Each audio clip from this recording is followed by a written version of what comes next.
Brasil tem adotado um discurso dissonante em relação àquele que predomina nos BRICS. O Brasil está se distanciando do caminho que provavelmente os BRICS adotarão. Agora, um grupo maior. Vale ressaltar, inclusive, que houve finalmente a formalização do pedido da Turquia para que o país seja aceito e passe a fazer parte desse bloco. O Erdogan, ele até anteontem dizia, e seu partido também, que esse é o desejo da Turquia, mas que não havia sido feito um movimento decisivo. Horas depois, esse movimento foi feito e a Turquia formalizou o seu pedido, que obviamente interessa demais a China, a Rússia. A Turquia é um país da OTAN, ela faz parte da organização do Tratado do Atlântico Norte, ou seja, essa gigantesca força armada imperial que tem na Turquia, muitas vezes, a sua voz dissonante. A Turquia cansou-se de ser tratada com desconfiança e, em muitos momentos, mal tratada pela União Europeia. Porque também, reivindicação antiga da Turquia, ser admitida na União Europeia. A União Europeia fez exigências, inclusive de que não houvesse pena de morte na Turquia, mas sempre que a Turquia atendia a uma reivindicação, vinha outra e outra, e basicamente o país percebeu que havia muita resistência e há na Europa para que a Turquia seja recebida na União Europeia. E com o Erdogan, o jogo mudou. A Turquia parou de pedir que a União Europeia a aceite. E passou a dizer, olha, se entrarmos bem, se não entrarmos está tudo bem também. Só que Erdogan percebeu que os BRICS já não são um mero bloco comercial, econômico, que os BRICS avançam não apenas com o seu novo banco de desenvolvimento, que aliás tem a Dilma Rousseff hoje como presidente, mas que os BRICS avançam no sentido de que esse bloco se torne uma aliança política. E uma aliança política com um princípio ideológico. Único princípio. Não há a ideia de se impor modelo econômico, regime político, respeito a isso ou aquilo. Cada país deve lidar com a sua história e com os seus problemas. Mas o ponto de convergência deve ser a atitude anti-imperialista. A ideia de que o mundo não pode ser comandado pelos Estados Unidos, de que os Estados Unidos não podem arvorar a terem a condição de polícia do mundo, governo do mundo, árbitro do mundo e o centro de onde deve emanar toda a organização econômica, política e social. E aquele que não precisa dar satisfações quando decide punir um país, um povo, um governo que resista ao seu domínio, ao seu comando. Essa ideia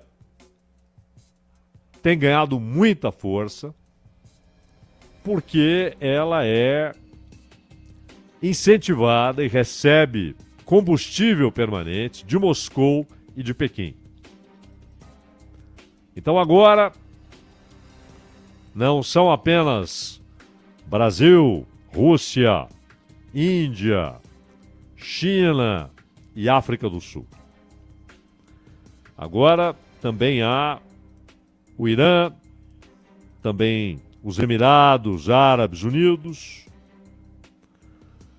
também o Egito, a Etiópia e há uma expectativa de que o governo da Arábia Saudita pare de hesitar, porque a Arábia Saudita formalmente aderiu, mas tem mantido distância, evitado mandar representantes a reuniões do bloco, etc.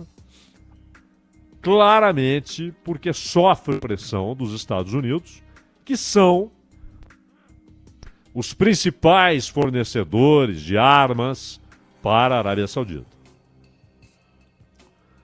O Departamento de Estado disse aos sauditas: cessem esse movimento de aproximação com o Irã, que foi, aliás, uma grande tacada diplomática feita pela China, que reuniu representantes diplomáticos do Irã e da Arábia Saudita em Pequim, e houve uma aproximação que era considerada inviável, impossível, inclusive com o compromisso de reabertura de embaixadas.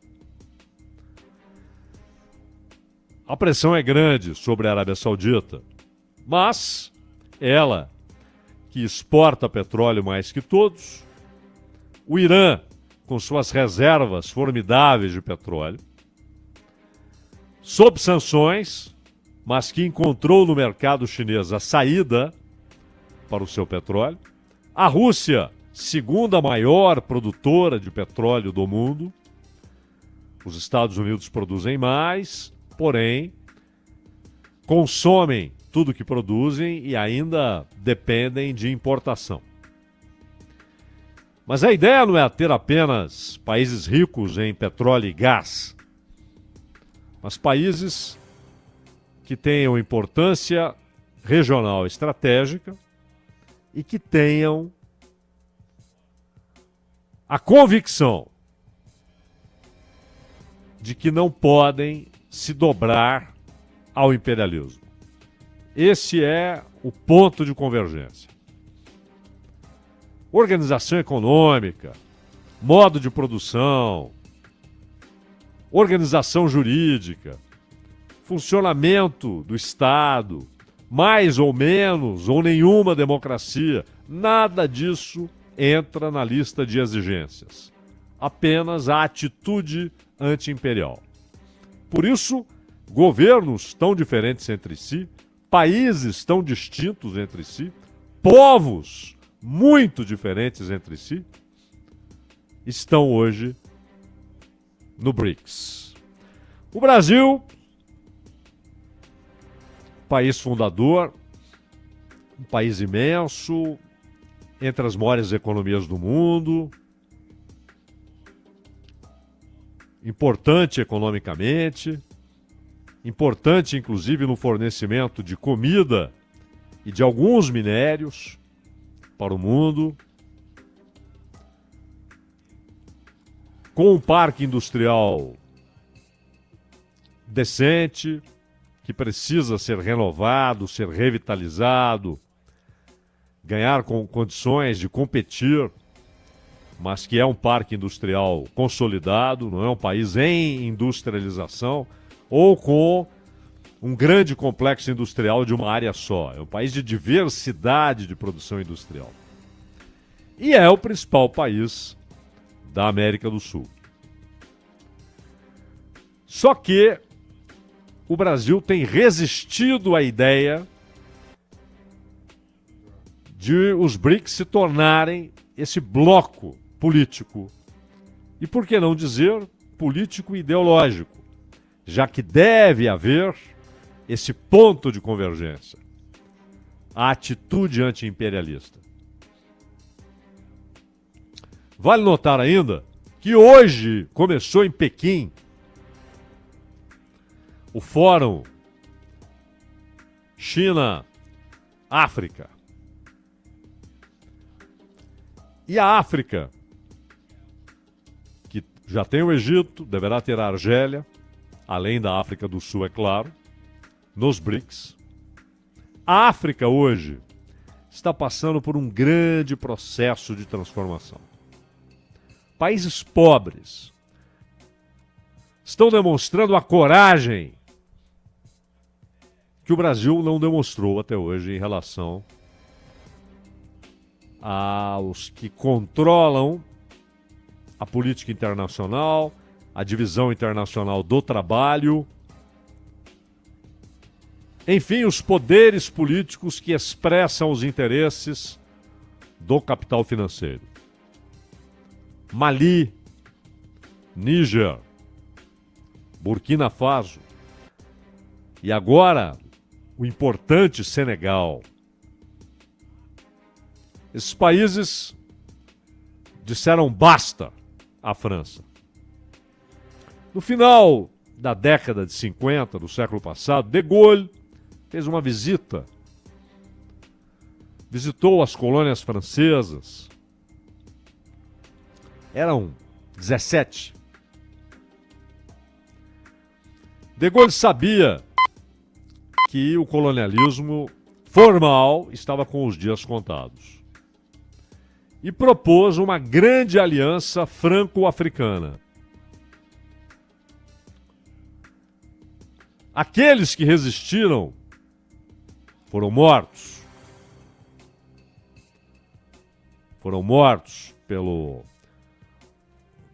serviço de inteligência da França, pelo exército francês e também pela CIA e em ações militares dos Estados Unidos. Foram mortos, assassinados, derrubados. E aí, a condição seguinte foi a adesão. E quando alguém se levantava, como aconteceu com o Guiné, quando alguém se levantava contra esse domínio estrangeiro, vinham as sanções. Inclusive dos Estados Unidos, que em tese nada tinham a ver com a história, mas que obviamente enxergavam a conexão do domínio de alguns países europeus sobre a África como algo que interessava a política imperial dos Estados Unidos. A Europa seria representante dos interesses imperiais, com o colonialismo informal. Moeda cunhada na França, reservas, Banco Central francês, valor da moeda determinado pela França. Isso é domínio, isso é controle. E quando acabou o franco para os franceses, que aderiram ao euro, a moeda franco-africana permaneceu vigente.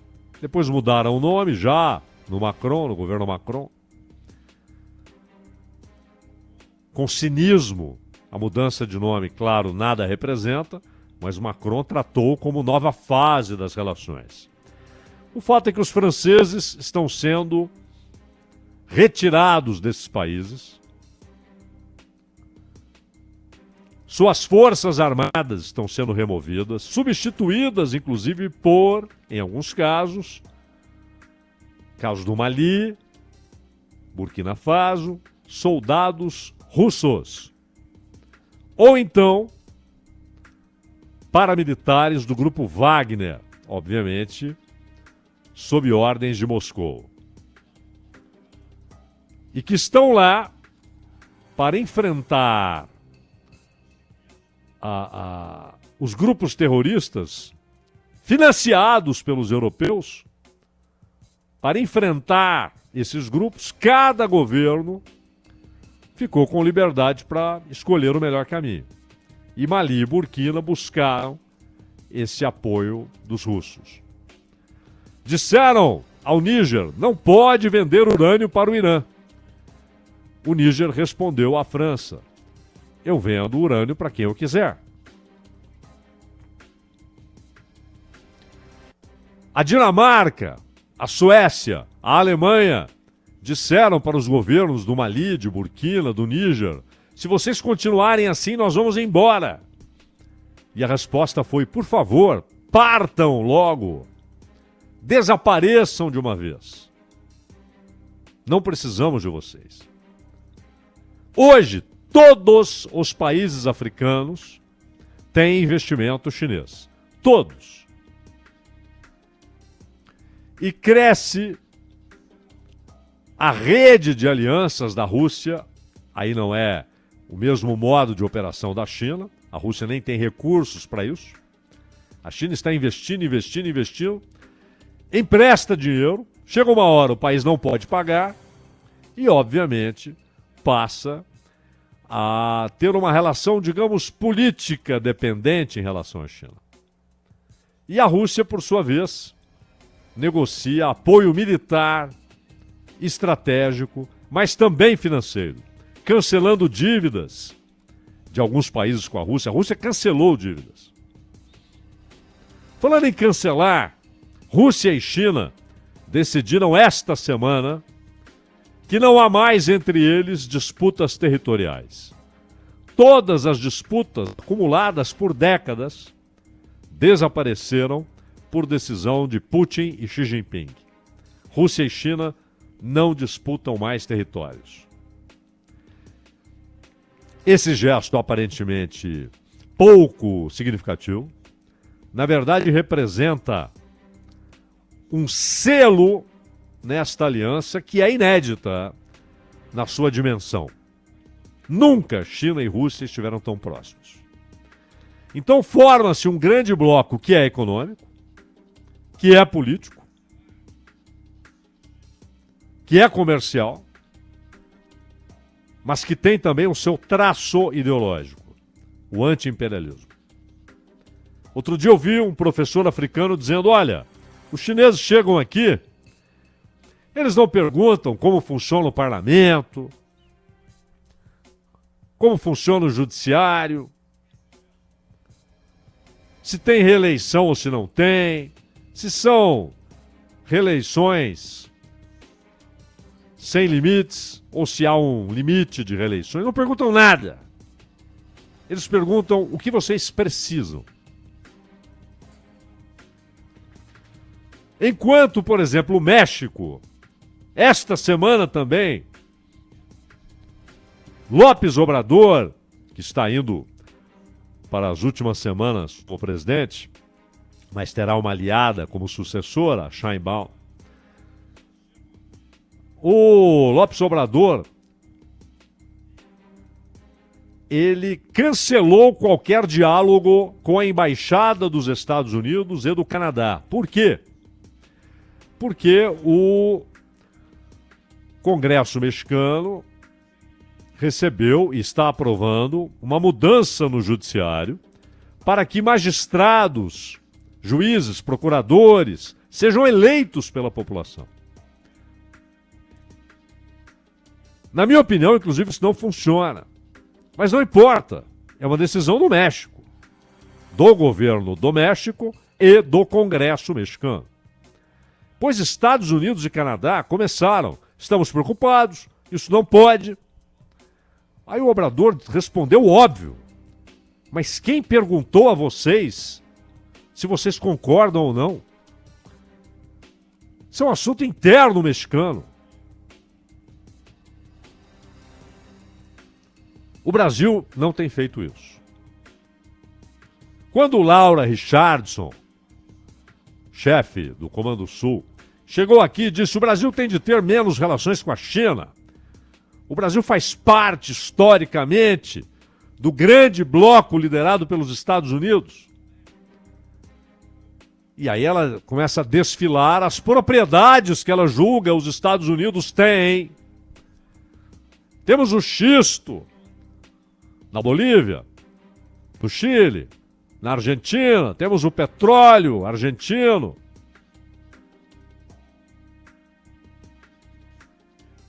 Temos as reservas florestais amazônicas. Reservas florestais.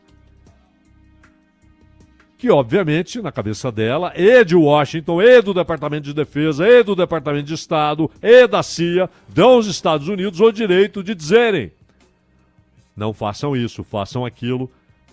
E se me contrariarem, colocarei aí uma base militar. E o Brasil ficou calado. E a embaixada chinesa precisou responder. Precisou dizer: ô general, a senhora não é brasileira, não é chinesa, não trabalha para o governo brasileiro, não trabalha para o governo chinês e não tem nada a ver com as relações entre Brasil e China. Quem lhe deu o direito de opinar a respeito de relações comerciais? Quem? E o Brasil não falou nada. Itamaraty, o Lula. Ninguém falou nada. Celso Amorim. Pois o Obrador falou. E a África não só tem falado, como tem lutado, tem feito revoluções. E China e Rússia perceberam isso. Olha, nós nunca colonizamos esses países, não os exploramos, e temos agora um campo aberto, porque eles precisam, claro, de parceiros internacionais. É óbvio. O mesmo raciocínio eles fizeram em relação à Venezuela. A Venezuela tem as maiores reservas de petróleo do mundo, está cercada por sanções, em gravíssima crise econômica. O governo perde, inclusive, o contato com suas bases populares. Vamos socorrer a Venezuela. Socorreram, a economia foi restaurada, a inflação, que estava na casa de 3 dígitos, foi de 1% em julho, a PDVSA se recupera fortemente, as Forças Armadas venezuelanas com armamento russo, apoio financeiro e econômico da China. Por que fizeram isso? Porque gostam do Maduro, apreciam o jantar na embaixada venezuelana em Moscou e em Pequim? Não. É luta ideológica. É o que chamam de resistência ao império. E querem a Venezuela nos BRICS. E no ano passado disseram: Lula, esse é um assunto do Brasil, é a América do Sul. Você está nos BRICS. Então você tem o direito de convidar a Venezuela. O Lula tergiversou, não respondeu e convidou a Argentina. Só que aí o Milei ganhou a eleição e disse: muito obrigado, não quero. E o Brasil depois até falou em convidar a Bolívia, mas resiste à ideia de ter a Venezuela nos BRICS. Então o Putin está convidando a Venezuela para um encontro em Moscou, no âmbito dos BRICS. Então,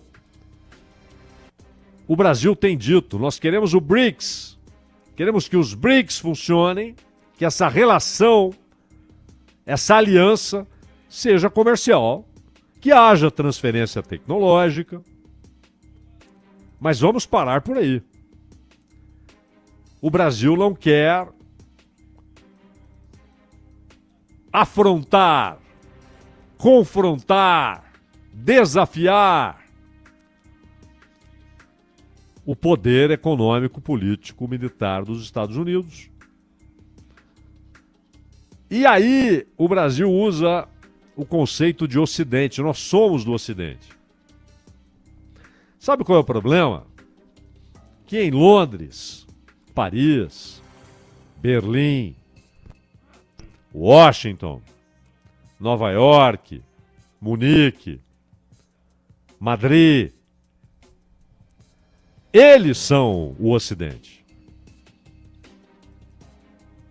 América do Sul e mais, mesmo o México na América do Norte, mas a América Latina, esse conceito histórico, cultural, geográfico, a América Latina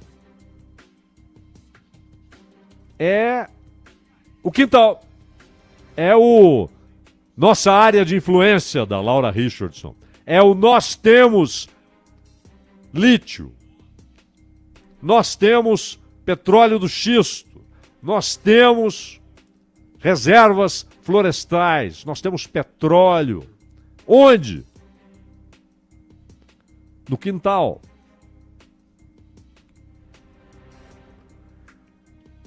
E esse é o Ocidente.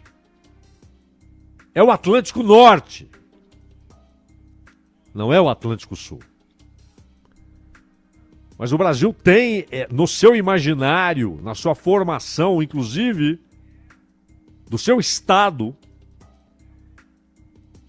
republicano, rapidamente a influência francesa foi substituída pela inglesa e a inglesa pela americana, e esta se consolidou.